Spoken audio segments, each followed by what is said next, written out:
যে গরম পড়েছে, এই গরমের দিনে কোনো কিছু খেতেও ভালো লাগে না, আর রান্না করতেও মন চায় না। তো তারপর যখন কোনো কিছু খেতে মন না চায়, আর তখন যদি হয় একটু তরমুজ, মানে একদম বেলে টাইপের মিষ্টি তরমুজ, তাহলে তো কোনো কথাই নেই। তাই হ্যালো এভরিওয়ান, কেমন আছো সবাই? আশা করি ভালোই আছো, আমিও ভালো আছি। আর রান্না করতে আমার মনই চাচ্ছিল না। রান্না তো করতেই হবে, কারণ আমার পরিবারের কথা চিন্তা করে। কারণ আমি ছাড়া আমার পরিবারে তো আরও আর কি সদস্য আছে। তো আমি হয়তো খেতে ইচ্ছে করছে না আমার, কিন্তু তারা কি খাবে আমি যদি রান্না না করি বলো? এখানে এই যে একটু বেগুন একটু বড় সাইজ করে কেটে নিয়েছি, বেগুনগুলো খুব ভালো ছিল।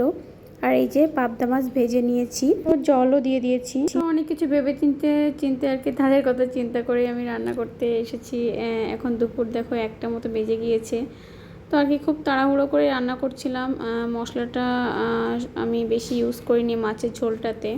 বেগুন একটু বড় বড় করে কেটে নিয়েছি, কারণ বেগুনগুলো খুব ভালোই ছিল আর ভাতগুলো ফুটে গিয়েছে। এই যে ডিমটাও আমি আর কি ছিলে নিব, ফ্রিজে ছিল তো এই জন্য নর্মাল জল দিয়ে একটু ধুয়ে নিচ্ছি।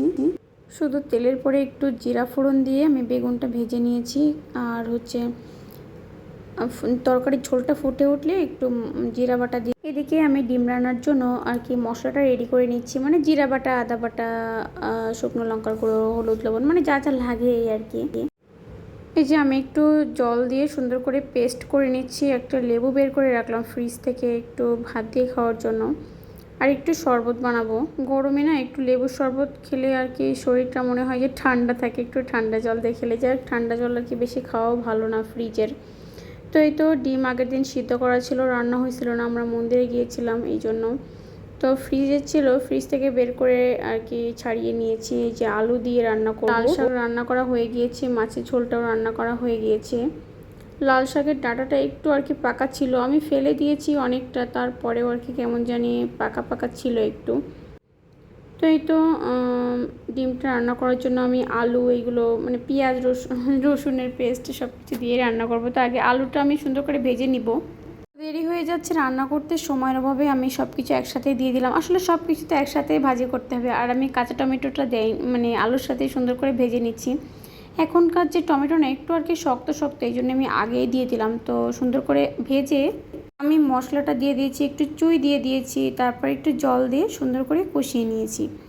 এখন জল দিয়ে কষানোর পর আমি এখন এই যে ঝোলের জন্য জল দিয়ে দিয়েছি, ফুটে উঠেছে। তো এখন দেখো রান্নার শেষে আমি এখন তরমুজ নিয়ে আসছি।